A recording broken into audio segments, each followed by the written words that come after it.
కొమరంభీం ఆసిఫాబాద్ జిల్లాలో మంగళవారం జరిగిన ఇందిరమ్మ ఇండ్ల మంజూరు పత్రాల పంపిణీ కార్యక్రమం రసాభాసంగా మారింది.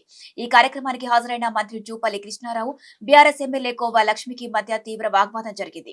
మంగళవారం జిల్లా కలెక్టరేట్లో నిర్వహించిన కార్యక్రమంలో మంజూరు పత్రాలు పంపిణీ చేశారు. ఈ సందర్భంగా జూపల్లి మాట్లాడుతూ కాంగ్రెస్ ప్రభుత్వం వచ్చాక గ్రామాన ఇండ్లు ఇస్తున్నామని, గత బీఆర్ఎస్ పాలనలో ఒక్క ఇల్లు కూడా ఇవ్వలేదని అన్నారు. ఈ వ్యాఖ్యలపై కోవా లక్ష్మి తీవ్రంగా ఆగ్రహం వ్యక్తం చేశారు. మొదటి విడతలో నియోజకవర్గానికి మంజూరు చేసిన 3,500 ఇండ్లకు ఎన్ని ఇండ్లు పూర్తి చేశారో సమాధానం చెప్పాలని కోవాలక్ష్మి డిమాండ్ చేశారు. అక్కడే ఉన్న అధికారులను వివరాలను బయటపెట్టాలని అడిగారు. అలాగే కాంగ్రెస్ ప్రభుత్వంలో ఇస్తున్న ఇండ్లన్నీ కాంగ్రెస్ మద్దతుదారులకే ఇస్తున్నారని కోవాలక్ష్మి ఆరోపించారు. బీఆర్ఎస్ హయాంలో ఉన్న సంక్షేమ పథకాలన్నింటినీ రద్దు చేస్తున్నారని ఆగ్రహం వ్యక్తం చేస్తూ సభను బహిష్కరించి బయటకు వెళ్లిపోయారు. మరోవైపు జూపల్లి కృష్ణారావు ప్రతి గ్రామంలో పేదలకు మాత్రమే ఇండ్లు ఇస్తున్నామని, అనర్హులకు ఇండ్లు మంజూరైతే లిఖితపూర్వకంగా ఫిర్యాదు చేయొచ్చని పేర్కొన్నారు. బ్రాండెడ్ కంపెనీలు తయారు చేసిన నెయ్యి అంటూ కల్తీని జనాలకు అంటగడుతున్నారని, కొనే ముందు చెక్ చేసుకోవాలని Hyderabad police commissioner VC Sajjanar హెచ్చరించారు. నకిలీ నెయ్యి తయారీకి ఉపయోగిస్తున్న 8.7 టన్నుల క్రీమ్, 1,200 లీటర్ల కల్తీ పామాయిల్, 600 లీటర్ల కల్తీ డాల్డా, 30 కిలోల కల్తీ స్టార్ ను కూడా స్వాధీనం చేసుకున్నారు. అయితే పాలు లేకుండానే నెయ్యి తయారు చేస్తున్నారని, పూర్తిగా రసాయనాలతో కృత్రిమంగా తయారు చేసి ప్యాకెట్లో అమర్చి విక్రయిస్తున్నారని సిపి సజ్జనార్ తెలిపారు.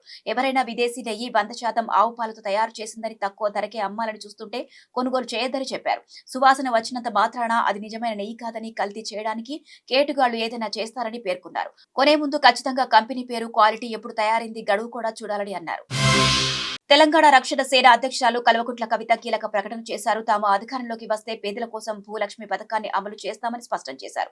దీని కింద ప్రతి కుటుంబానికి 1 ఎకరం భూమి ఇస్తామని అన్నారు. సామాజిక న్యాయం సాధ్యం కావాలంటే భూ పంపిణీ జరగాల్సిందేనని అన్నారు. ప్రభుత్వం వద్ద 60 లక్షల ఎకరాల భూమి ఉందని, భూదాన్ భూములు కూడా ఉన్నాయని, పేదలకు పంచాలని డిమాండ్ చేశారు. సామాజిక తెలంగాణ గురించి తాము మాట్లాడితే అధికారంలోకి వచ్చిన 31 నెలలకు ఇప్పుడు కాంగ్రెస్ ప్రభుత్వం సామాజిక న్యాయం అంటుందని అన్నారు. గణేష్ మండపాలు ఏర్పాటు చేసే నిర్వాహకులకు కేంద్ర మంత్రి బండి సంజయ్ కుమార్ తీపి కబురు అందించారు. గణేష్ మండపానికి ఉచిత కరెంట్ అందిస్తామని చెప్పారు.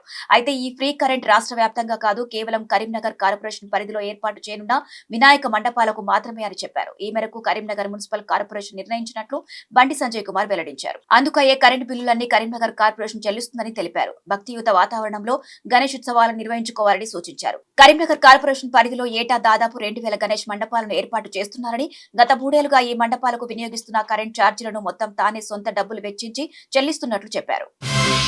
కేబీఆర్ పార్క్ చుట్టూ వన్ వే అమల్లో ఉన్న సంగతి తెలిసిందే. మంగళవారం ఆగస్టు 18 నుంచి అమల్లోకి వచ్చిన వన్ వే పై అవగాహన లేని వాహనదారులు తీవ్ర ఇబ్బందులు పడుతున్నారు. ఈ క్రమంలో వన్ వే కారణంగా పలుచోట్ల భారీగా ట్రాఫిక్ జామ్ తో పాటు గమ్యస్థానాలకు చేరాలంటే ఆలస్యం అవుతున్న క్రమంలో వాహనదారులు తీవ్ర అసహనం వ్యక్తం చేస్తున్నారు.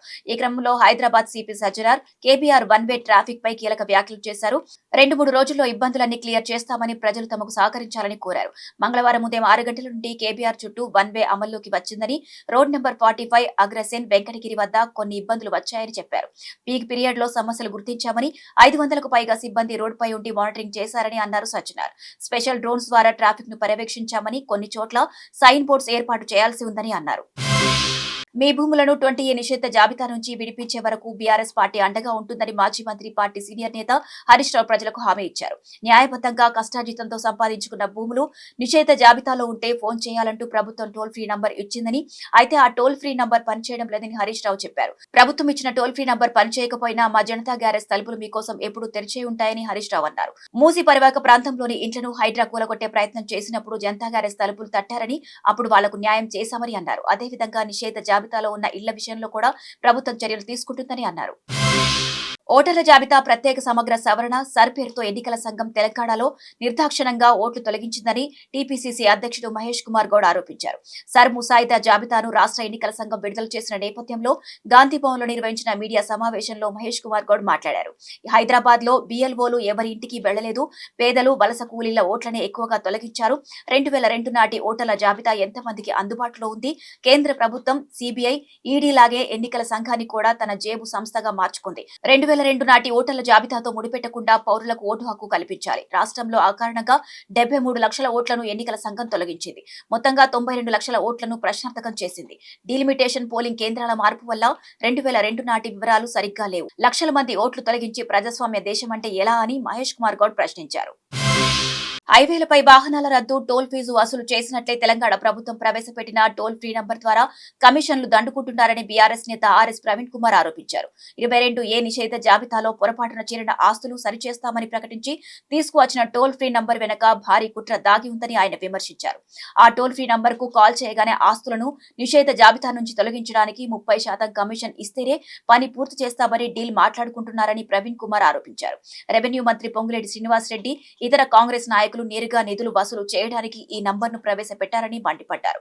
కష్టపడి సంపాదించుకున్న ఆస్తులను, చివరకు ఇందిరమ్మ ఇళ్లను కూడా నిషేధ జాబితాలోకి తీసుకువెళ్లి ప్రజలను తీవ్ర ఇబ్బందులు గురిచేస్తున్నారని ఆగ్రహం వ్యక్తం చేశారు.